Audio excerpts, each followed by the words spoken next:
Hello students, आप सभी लोगों का री क्लासेस के इस ऑनलाइन प्लेटफॉर्म पे स्वागत है। तो बच्चों, सबसे पहले आप सभी लोगों को रक्षाबंधन की हार्दिक शुभकामनाएं। और बच्चों, हम लोग पहला चैप्टर जो हमारा था some basic concept of chemistry, हमने इस चैप्टर को पूरी तरीके से पढ़ लिया है। इसके कुछ क्वेश्चंस हम टाइम मिलेगा तो हम कभी आपको डिस्कस करेंगे, जो एनसीईआरटी के क्वेश्चंस होंगे उनको डिस्कस करा देंगे। और बाकी अब हम लोग दूसरे चैप्टर की तरफ चलते हैं। हमारा ये चैप्टर क्या है? इस चैप्टर का नाम है एटॉमिक स्ट्रक्चर या स्ट्रक्चर ऑफ एटम। तो एटॉमिक स्ट्रक्चर, अब ये थोड़ा सा बड़ा चैप्टर है, इसमें आपको बहुत कुछ चीज़ें पढ़नी है और ये थियोरेटिकल चैप्टर है, पूरी थियरीज ही हैं इसमें, कुछ न्यूमेरिकल थोड़े बहुत मिलेंगे। तो ये पर्टिकुलर एक थियोरेटिकल चैप्टर है। ओके तो देखो, सबसे पहले ये एटॉमिक स्ट्रक्चर ये कहाँ पे हम लोग को पढ़ना है? तो ये सबसे पहले ये जो फिजिकल केमिस्ट्री की जो ब्रांच होती है जिसमें हम लोग स्ट्रक्चर ऑफ एटम के बारे में डिस्कस करते हैं, उसी को हम लोग एटॉमिक स्ट्रक्चर बोलते हैं। The branch of physical chemistry in which we studied about the structure of atom that will be known as atomic structure. अब देखो, इस चैप्टर में हमको क्या क्या पढ़ना है, मैंने उसको यहाँ पे कैरेक्टराइज कर दिया हुआ है, इसी सीक्वेंस में हम लोग पढ़ेंगे। तो सबसे पहले हम लोग को क्या पढ़ना है? देखो, इस चैप्टर की जो शुरुआत होगी हमारी डाल्टन्स एटॉमिक थियरी से होगी। सबसे पहले हम इसको पढ़ेंगे, फिर उसके बाद हम लोग डिस्कवरी ऑफ फंडामेंटल पार्टिकल जो होते हैं हमारे इलेक्ट्रॉन, प्रोटॉन, न्यूट्रॉन, इनके बारे में हम लोग पढ़ेंगे। तीनों के हम डिस्कवरीज देखेंगे, कैसे हमें यह पता है इलेक्ट्रॉन, प्रोटॉन, न्यूट्रॉन क्या होता है, लेकिन कैसे खोजे गए थे, आज हम लोग इसके बारे में जानेंगे। फिर उसके बाद हम लोग एटॉमिक मॉडल्स पे डिस्कशन करेंगे।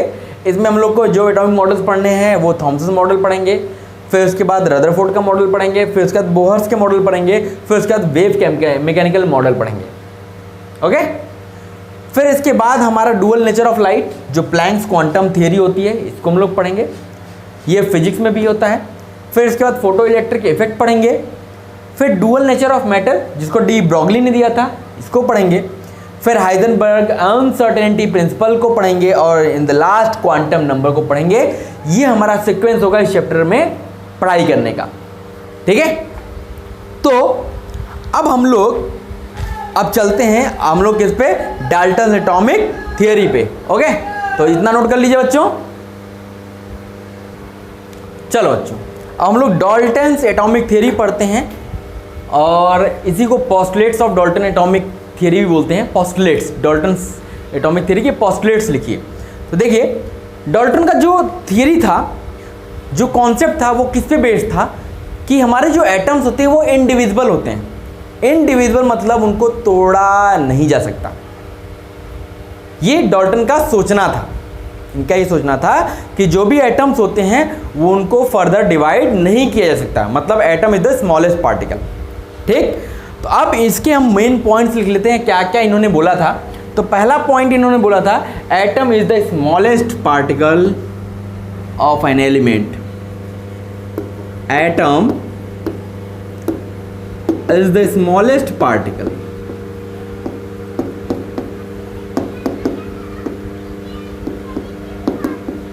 Particle of an element. Element का सबसे छोटा पार्टिकल एटम होता है, which can not be further subdivided, which can not be further divided.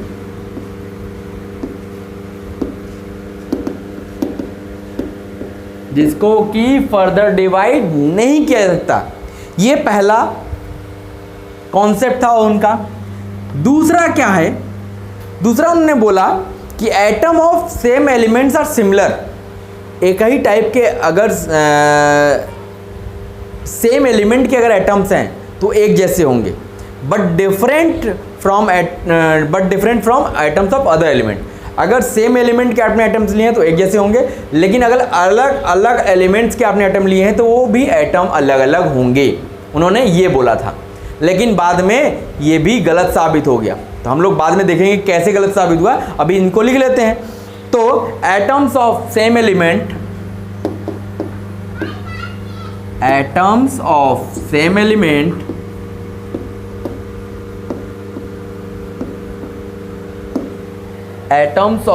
element are similar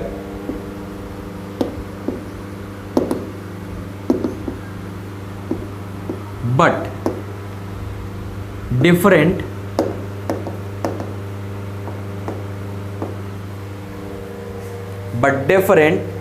from atoms of other element, from atoms of other element, other element से उनके atoms अलग रहेंगे। लेकिन अगर same ही elements के आपने atom लिए हैं तो वो एक जैसे ही होंगे, वो सिमिलर होंगे।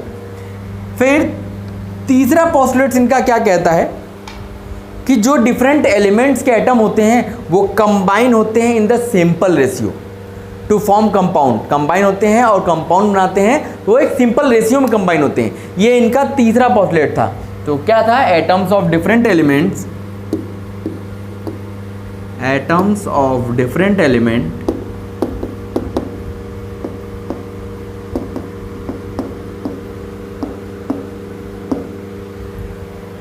will combine in simple ratio, will combine in simple ratio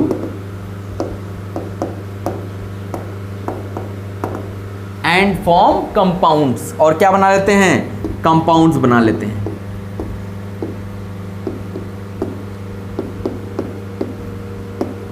क्या बना लेते हैं?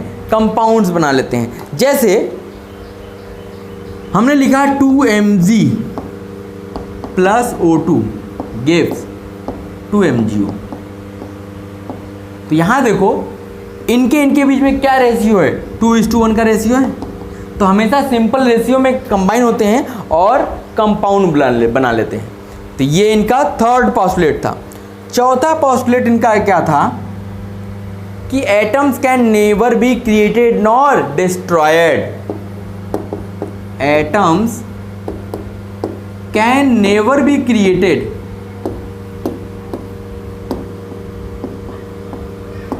nor destroyed। एटम्स को ना तो आप क्रिएट कर सकते हो ना ही डिस्ट्रॉय कर सकते हो।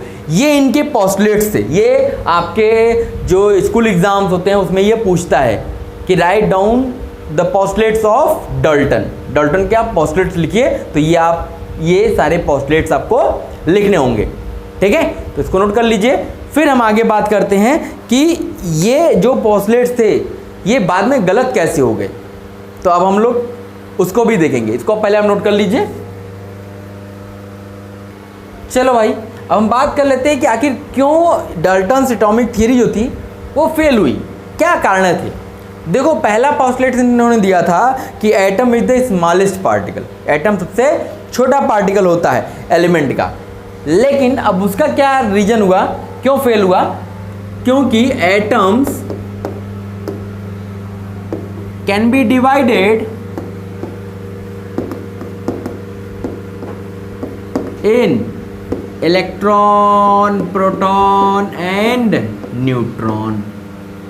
क्यों ये फेल हो गया? क्योंकि एटम्स को हम लोग फर्दर डिवाइड कर पाए, किसमें? इलेक्ट्रॉन, प्रोटॉन, न्यूट्रॉन में। इसलिए ये कॉन्सेप्ट उनका फेल हो गया। अब दूसरे को फेल होने का क्या रीजन था भाई? दूसरा इन्होंने दिया था कि एटम जो होते हैं सेम एलिमेंट के वो एक जैसे होते हैं, सेम एलिमेंट के एटम एक जैसे होते हैं। लेकिन atoms of same element,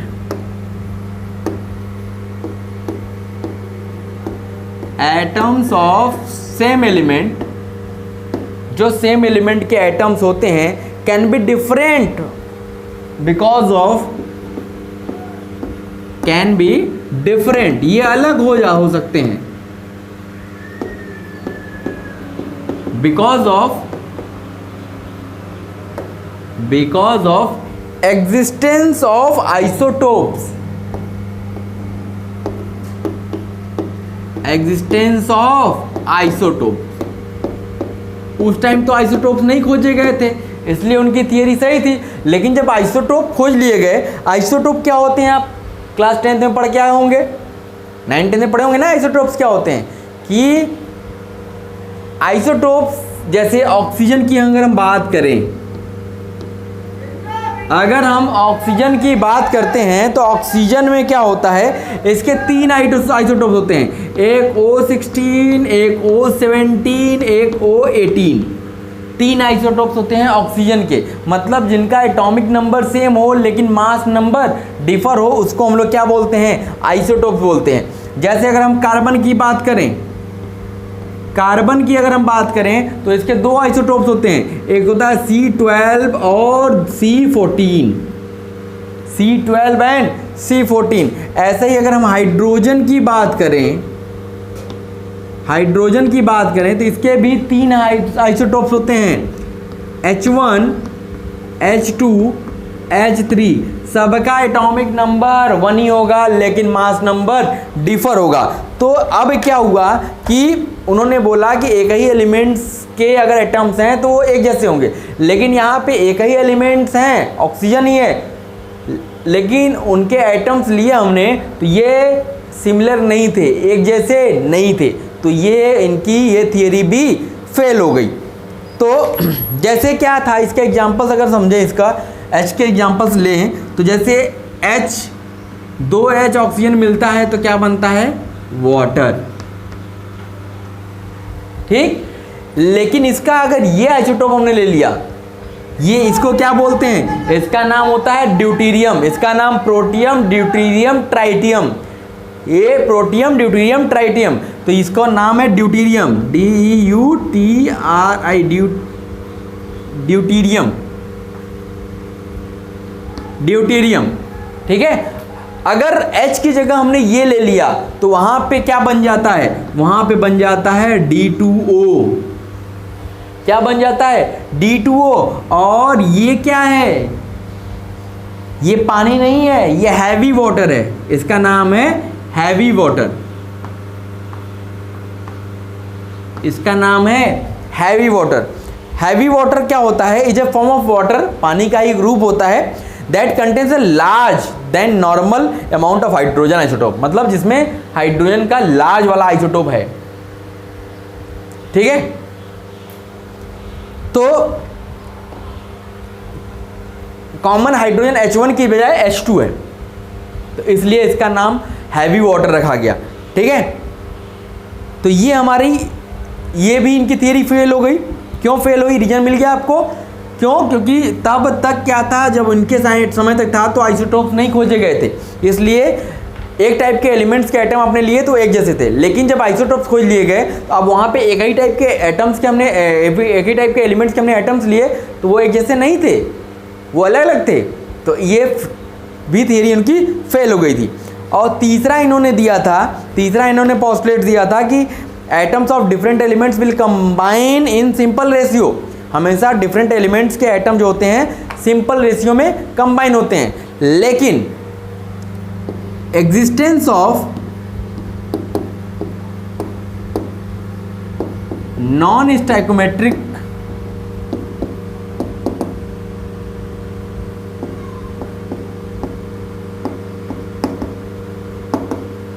स्टैइकोमेट्रिक compounds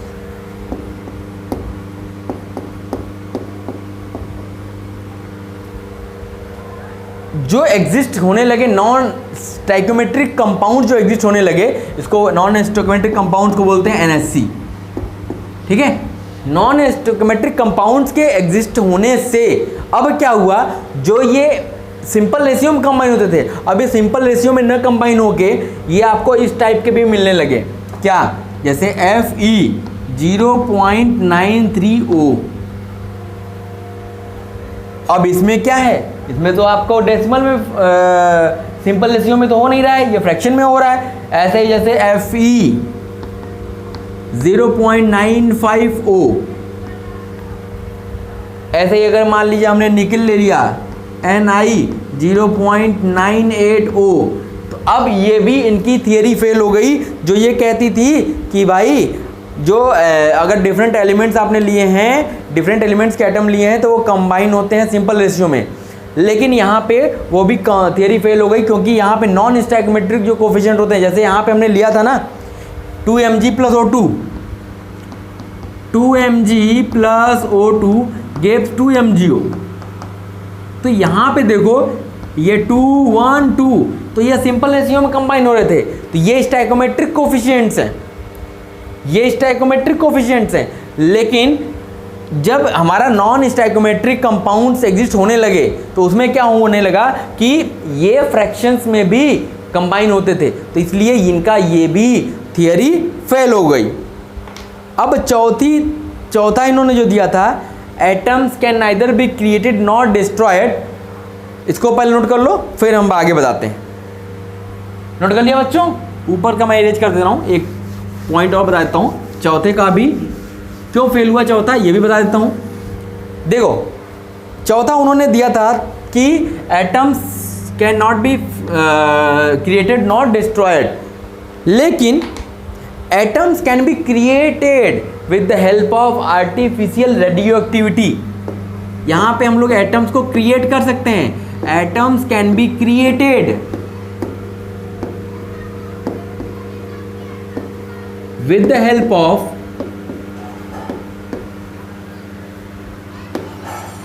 artificial radio activity. Artificial radio activity के थ्रू हम लोग एटम्स को क्रिएट भी कर सकते हैं। तो ये रीजंस थे कि उनकी जो पोस्टुलेट्स थे उनकी थियरी को फेल होने का। ठीक है, समझ में आ गया कि डाल्टन एटॉमिक थियरी के पोस्टुलेट्स थे क्या और उनको फेल होने का क्या कारण था, दोनों मैंने आपको बता दिया। ओके, तो ये समझ में आ गया, तो इसको नोट कर लीजिए, फिर हम आगे फिर बढ़ेंगे। ओके, इरेज कर दिया जाए। ओके,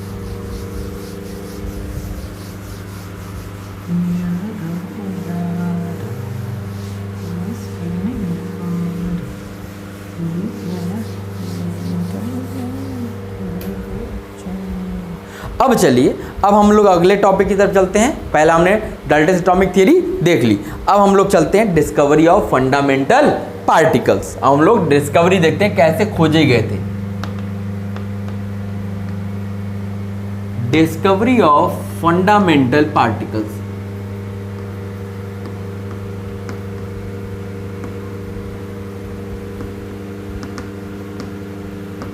फंडामेंटल पार्टिकल्स कैसे खोजे गए थे, इसमें सबसे पहले हम लोग किसकी डिस्कवरी के बारे में बात करेंगे? Discovery of cathode rays.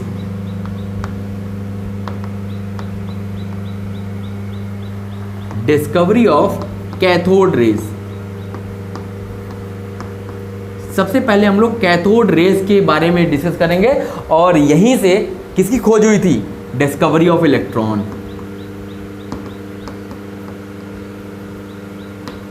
यहीं से इलेक्ट्रॉन की डिस्कवरी हुई थी, कैथोड रेज से ही। ठीक है, तो चलो अब इसके लिए हम लोग क्या करते हैं, कब की बात मैं बता रहा हूं, मैं बात कर रहा हूं 1859 की। 1859 की। एक साइंटिस्ट थे, क्या नाम था उनका? Julius Plucker.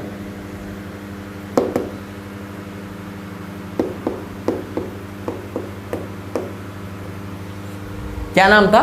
Julius Plucker. तो वो एक एक्सपेरिमेंट कर रहे थे। उन्होंने क्या किया, अब वो एक्सपेरिमेंट मैं आपको करके बताता हूँ क्या वो कर रहे थे। उन्होंने क्या किया था,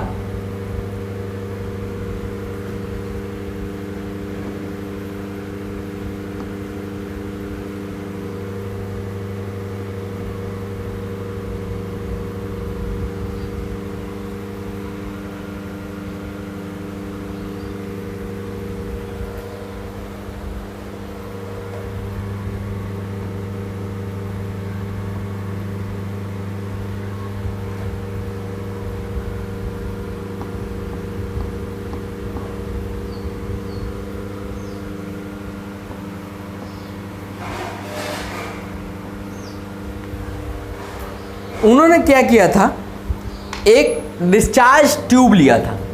क्या लिया था भाई? Discharge tube. ये हमारी डिस्चार्ज ट्यूब है। क्या है?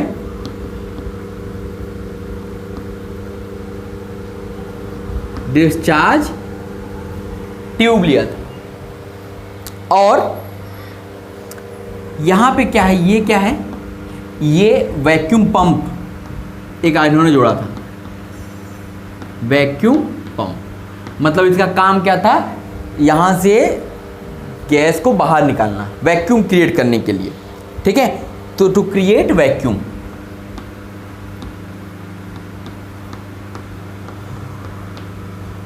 ओके।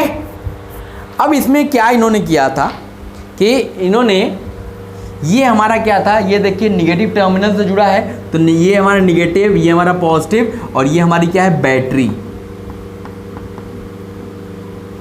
ये क्या है, बैटरी है। ये हमारा नेगेटिव टर्मिनल से क्या जुड़ा है, कैथोड, और ये पॉजिटिव टर्मिनल से हमारा क्या जुड़ा हुआ है, ये पॉजिटिव है, तो यहां से क्या जुड़ा हुआ है, एनोड। ठीक। अब इन्होंने क्या किया, इसमें जो गैस थी, gas at very low pressure, इसमें जो गैस थी इसको बहुत ही लो प्रेशर पे रखा।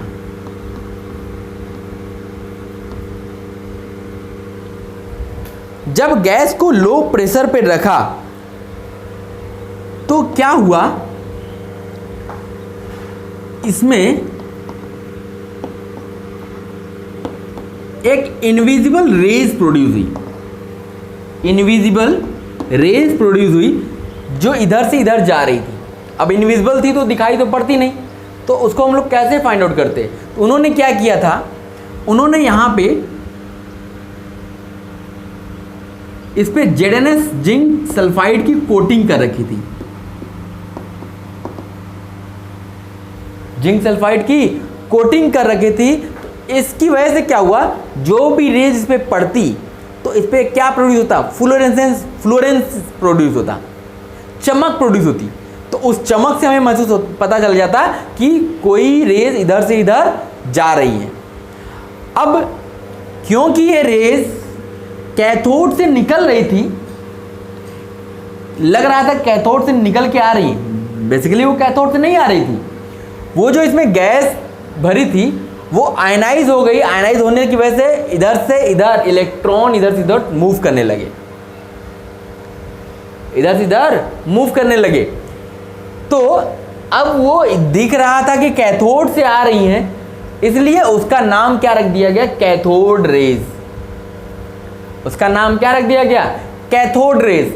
और क्योंकि ये निगेटिव से पॉजिटिव की तरफ जा रही थी, इसका मतलब ये हो गया कि वो खुद क्या थी, वो निगेटिव थी, उनके ऊपर क्या चार्ज रहा होगा, निगेटिव रहा होगा, तभी तो पॉजिटिव की तरफ अट्रैक्ट कर रही होंगी। और एक चीज और यहां पे ध्यान रखिएगा कि ये जो है बहुत हाई वोल्टेज यहां रखा गया, हाई वोल्टेज कितना, लगभग 10⁴ वोल्ट के अलोंग,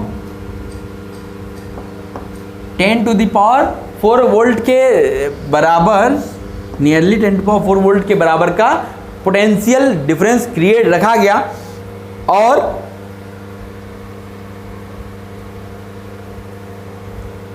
तो यहां पे क्या हुआ कि जो भी गैसेस थी यहां पे, चाहे मान लो कोई भी गैस रही हो, जैसे मान लिया हाइड्रोजन रही होगी, तो हाइड्रोजन किस में कन्वर्ट हो गई, H++E।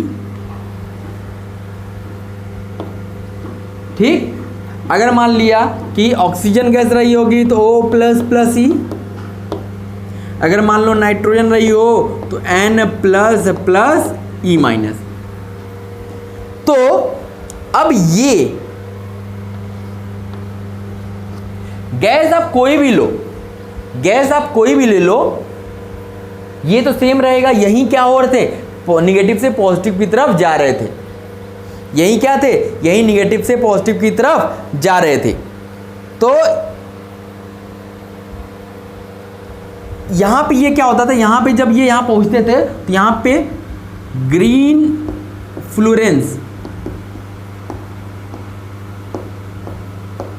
प्रोड्यूस होती थी, हरे रंग की चमक प्रोड्यूस होती थी। तो इससे इन्होंने बताया कि ये क्या थी, ये हमारी कैथोड रेज थी। ये क्या थी, यही इन्हीं को इन्होंने बोला कैथोड रेज। ये क्या थी? कैथोड रेज थी। तो ये एक्सपेरिमेंटल सेटअप आप देख लिए, समझ गए कि क्या था कि एक डिस्चार्ज ट्यूब लिया। अब ये देखो डिस्चार्ज ट्यूब, कैथोड, पहले के जो टीवी हुआ करते थे, जैसे आप तो टीवी एलसीडी एलईडी आने लगी है, पहले जो टीवी हुआ करती थी उसमें कैथोड रे पिक्चर ट्यूब लगी होती थी, सीआरटी मॉनिटर होता था। आज एलसीडी एलईडी चलता है ना, पहले सीआरटी मॉनिटर होता था। क्या होता था फुल फॉर्म उसका? Cathode ray tube. तो उसमें पीछे स्क्रीन होती थी, उसके पीछे इतना बड़ा निकला होता था। तो वो क्या होता है, टीवी आपकी इतनी बड़ी बड़ी होती थी पीछे, मतलब चौड़ाई, तो वो सीआरटी कैथोड रे ट्यूब हुआ करते थे। यही चीज हुआ करती थी वहां पे, ठीक है। तो ये समझ में आ गया कैसे ये प्रोड्यूस हुआ, कैथोड रेस कैसे प्रोड्यूस हुई, समझ में आ गया। तो इतना बना लीजिए, फिर मैं इसको आपको लिखवा देता हूं। ओके, चल हो गया बच्चों? ओके, अब आपने इतना बना लिया। अब इसके नीचे आप लिखिए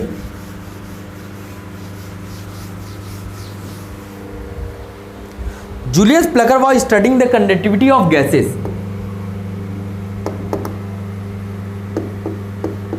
Plucker, चलो बच्चों हम बात करते हैं, जो हमने बताया उसी को लिख दिया है। क्या है देखिए, Julius Plucker was studying the conductivity of gases. वो कंडक्टिविटी ऑफ गैसेस के बारे में स्टडी कर रहे थे। एंड ही फाउंड दैट, उन्होंने ये देखा कि नॉर्मली जो गैसेस होती हैं ये बैड कंडक्टर ऑफ इलेक्ट्रिसिटी होती हैं। मतलब गैसेस इलेक्ट्रिसिटी को कंडक्ट नहीं करती हैं। जो गैसेस होती हैं ये बैड कंडक्टर ऑफ इलेक्ट्रिसिटी होती हैं। जब वो कंडक्टिविटी ऑफ गैसेस के बारे में स्टडी कर रहे थे तो उनको ये पता चला कि नॉर्मली जो होती हैं, जो गैसेस होती हैं वो इलेक्ट्रिसिटी को कंडक्ट नहीं करती हैं। लेकिन when he created very low pressure, जब उन्होंने क्या किया, बहुत ही लो प्रेशर मेंटेन कर लिया। कितने का? लगभग 10⁻⁻⁴ एटीएम का। नॉर्मल जो आपका रूम टेम्परेचर होता है वो कितना होता है? 1 एटीएम, 1 एटमॉस्फेरिक प्रेशर। तो इन्होंने क्या किया, बहुत ही कम लो एटमॉस्फेरिक प्रेशर क्रिएट कर लिया in the discharge tube. Discharge tube में जब इतना लो प्रेशर मेंटेन कर लिया और बहुत ज़्यादा हाई वोल्टेज प्रोवाइड कर दिया। कितना वोल्टेज दिया? लगभग 10⁻⁴ वोल्ट या इससे ज़्यादा, इतने का उन्होंने वोल्टेज दे दिया। तो क्या हुआ? Then he found that gases start conducting electricity. अब गैसेस इलेक्ट्रिसिटी को कंडक्ट कर रही हैं। क्यों ऐसा हुआ? क्योंकि उस टाइम पे गैसेस क्या हो गई थी? आयनाइज्ड हो गई थी। जैसे मैंने बताया ना कि हाइड्रोजन क्या हो गया? H प्लस E माइनस में टूट गया, आयनाइज्ड हो गया। तो क्यों ऐसा हुआ? क्यों वो इलेक्ट्रिसिटी कंडक्ट करने लगी? क्योंकि वो आयनाइज्ड हो गई, गैसेस आयनाइज्ड हो गई। इन दिस कंडीशन, इस कंडीशन में क्या हुआ, कुछ सेट ऑफ इनविजिबल रेज ये मूव होने लगी। कहाँ से? कैथोड से एनोड की तरफ। इनविजिबल रेज थे जिनको आप देख तो सकते नहीं थे, इसलिए हमने क्या किया, एक जिंक सल्फाइड की एक कोटिंग कर दी, और उस पर जब ये रेस पड़ती थी तो ग्रीन फ्लोरेंस प्रोड्यूस होता था, हरे रंग की चमक प्रोड्यूस होती थी। तो अब क्या था, ये जो रेस थी ये दिखाई पड़ती थी कि कैथोड रेस से निकल रही हैं। लग रहा था कि ये इनका ओरिजिन क्या है, कैथोड है, इसी के कारण इसका नाम पड़ गया कैथोड रेस, क्योंकि ये पता लगता था कि कैथोड से निकल के आ रही हैं। लेकिन ये कोई कैथोड से निकल के नहीं आ रही थी, वो तो गैसेस आयनाइज हो गई थी। आयनाइजेशन की वजह से इलेक्ट्रॉन्स इधर से उधर फ्लो कर रहे थे। लेकिन अब उस टाइम उतना डेवलपमेंट तो था नहीं, उनको लगा कि भाई कैथोड से आ रही हैं, इसलिए उन्होंने इसका नाम कैथोड रेज रख दिया। ये हमारा पूरा एक्सपेरिमेंट्स का क्या रिजल्ट था, ये था। ठीक, इसको नोट कर लीजिए। फिर हम लोग बात करेंगे कैरेक्टरिस्टिक्स ऑफ कैथोड रेज की, क्या क्या कैरेक्टरिस्टिक्स हैं उस पर डिस्कस करते हैं। ओके, इतना नोट कर लो बच्चों। चलो बच्चों, अब हम बात करते हैं characteristics of cathode rays. Cathode rays की क्या क्या कैरेक्टरिस्टिक्स होती हैं, अब इसके बारे में डिस्कशन करते हैं। ओके, तो देखो पहली कैरेक्टरिस्टिक इसकी क्या है कि कैथोड रे जो होती है ये हमेशा स्ट्रेट लाइन में ट्रेवल करती है। कहाँ ट्रेवल करती है? हमेशा स्ट्रेट लाइन में ट्रेवल करती है और बहुत हाई वेलोसिटी से ट्रेवल करती है। एक तो स्ट्रेट लाइन में ट्रेवल करती है और बहुत हाई वेलोसिटी से ट्रेवल करती है। तो क्या होता है कि अगर इसके पाथ में कोई अगर ऑब्जेक्ट आप रख दोगे तो उसका शैडो बना लेती है। अगर उसके पाथ में कोई भी आप ऑब्जेक्ट रख दोगे तो उसका क्या बनाएगी? उसका शैडो क्रिएट करेगी। ठीक है, तो ये हमारी पहली कैरेक्टरिस्टिक्स है, लिख लीजिए कैथोड रे। अब कैथोड रे को मैं CR लिखूंगा। Cathode ray travels in straight line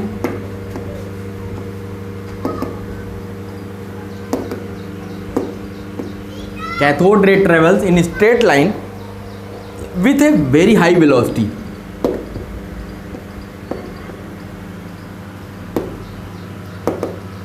With a very high velocity, बहुत ज़्यादा हाई वेलोसिटी से ये ट्रेवल करती हैं। With a very high velocity and produces shadow of the object and produces shadow of the object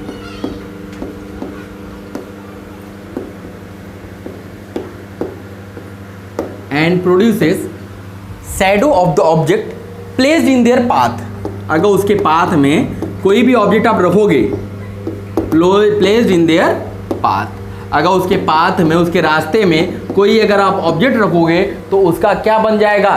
shadow बन जाएगा। ठीक है, ये इसकी पहली कैरेक्टरिस्टिक्स थी। अब चलो आगे बढ़ते हैं। अगली कैरेक्टरिस्टिक क्या है कि CR प्रोड्यूसेस मैकेनिकल इफेक्ट।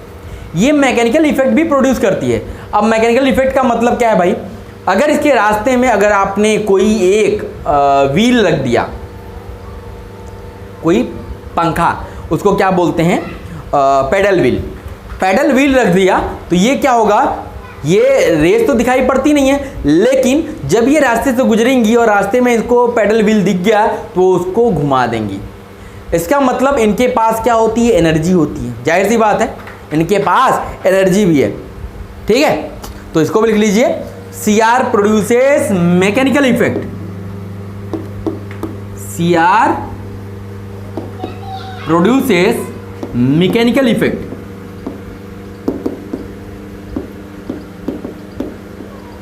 ये मैकेनिकल इफेक्ट प्रोड्यूस करती हैं। And if small pedal wheel is placed in and if small pedal wheel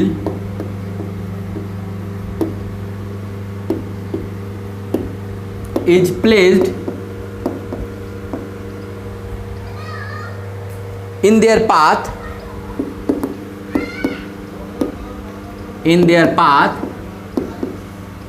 it starts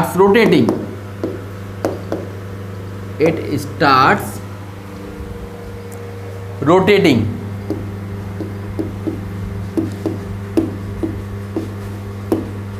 Which indicate that they consist of material part. Rotating, which indicate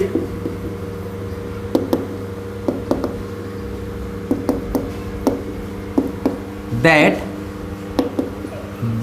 they consist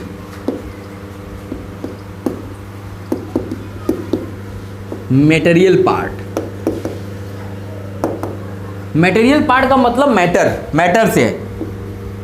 इसका मतलब वो matter है, इसका मतलब उसके पास मास है। इसका मतलब उसके पास क्या है? क्योंकि कोई चीज़ तभी रोटेट होगी जब उसके पास मास से मारोगे। जैसे अगर मैं आपको कहूँ कि आप भैया मुझे थप्पड़ मारो, तो थप्पड़ मारोगे तो हाथ से मारोगे, चोट लगेगी। लेकिन अगर मैं कहूँ कि आप फूंक से मारो तो उससे भी चोट लगेगी, लेकिन आपको महसूस नहीं होगा, क्योंकि वो उसके पास बहुत थोड़ा मास है। जो आपके हवा के पार्टिकल्स हैं उसके पास मास है लेकिन बहुत कम है। लेकिन ये जो रेज हैं, ये जो कैथोड रेज प्रोड्यूस हो रही थी, अब ये भी किसी व्हील को, पेडल व्हील को रोटेट करा दे रही है, इसका मतलब कि इनके पास कुछ ना कुछ मास होगा, मास है तभी ये रोटेट कर पा रहा है, ठीक है। तो ये बताता है कि ये मैकेनिकल इफेक्ट प्रोड्यूस करती है, और मैकेनिकल इफेक्ट प्रोड्यूस करने का मतलब है कि अगर इनके पास में कोई भी पेडल व्हील रख दोगे तो ये उसको घुमा देंगी, ठीक। ये हमारा दूसरा हो गया।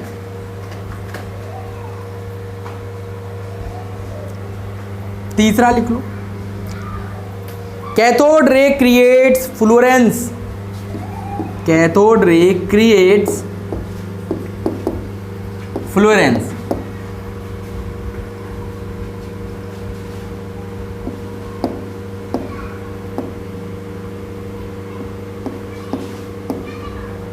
फ्लोरेंस मतलब ये क्या प्रोड्यूस करती हैं, ये चमक प्रोड्यूस करती हैं। कैथोड रेज क्या प्रोड्यूस करती हैं, चमक प्रोड्यूस करती हैं, ठीक। अगला क्या है, they affect photographic plate, they affect photographic plate.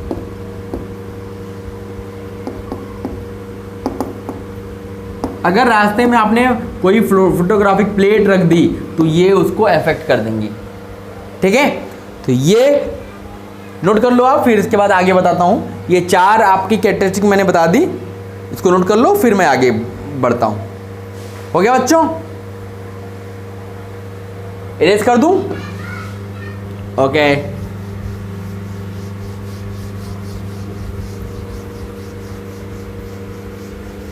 चलो अब हम बात करते हैं कि अगला कैरेक्टरिस्टिक क्या है। 1 2 3 4 पांचवी कैरेक्टरिस्टिक क्या कहती है, when electric and magnetic field are applied to cathode rays, when electric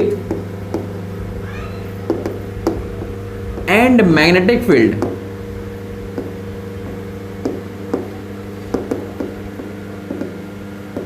when electric and magnetic field applies to cathode rays, अगर कैथोड रे के रास्ते में आपने इलेक्ट्रिक और मैग्नेटिक फील्ड अप्लाई कर दिया in discharge tube,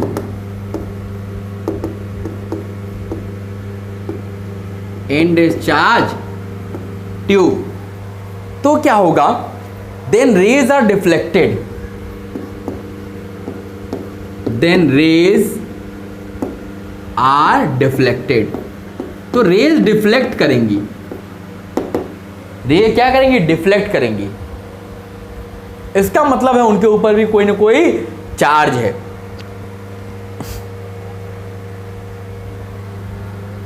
and these raise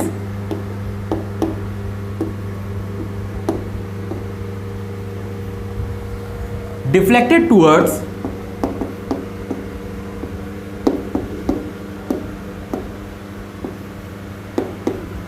the positive,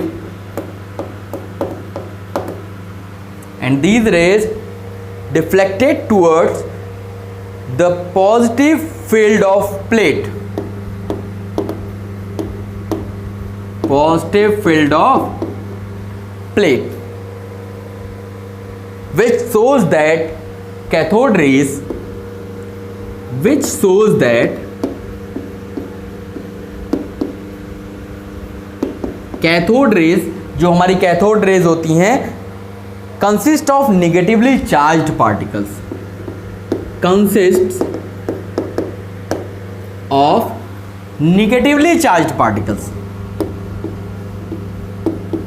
negatively charged particles,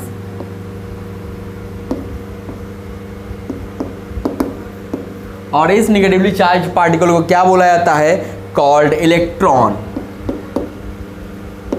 called electron. इसी को हम लोग बोलते हैं इलेक्ट्रॉन। इसका मतलब यहीं से क्या हो गया, इलेक्ट्रॉन का प्रोडक्शन हो गया, ठीक है। ये हमारी 5वीं कैरेक्टरिस्टिक थी कि मतलब अगर आपने डिस्चार्ज ट्यूब में कैथोड रेज के आसपास आपने इलेक्ट्रिक और मैग्नेटिक फील्ड प्रोड्यूस कर दिया तो ये जो रेज हैं ये डिफ्लेक्ट करेंगी और डिफ्लेक्ट करेंगी पॉजिटिव प्लेट की तरफ।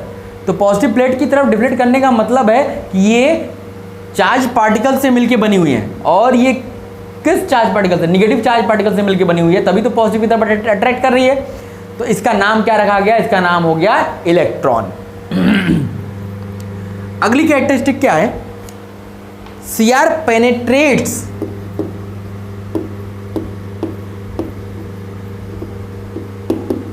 ये क्या करती हैं, पेनिट्रेट कर जाती हैं through thin sheet of aluminium, through thin sheet of aluminium and metal.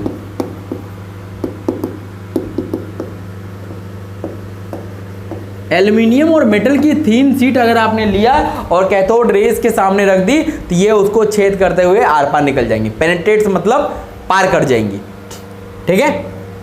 और एक लास्ट कैरेक्टरिस्टिक है,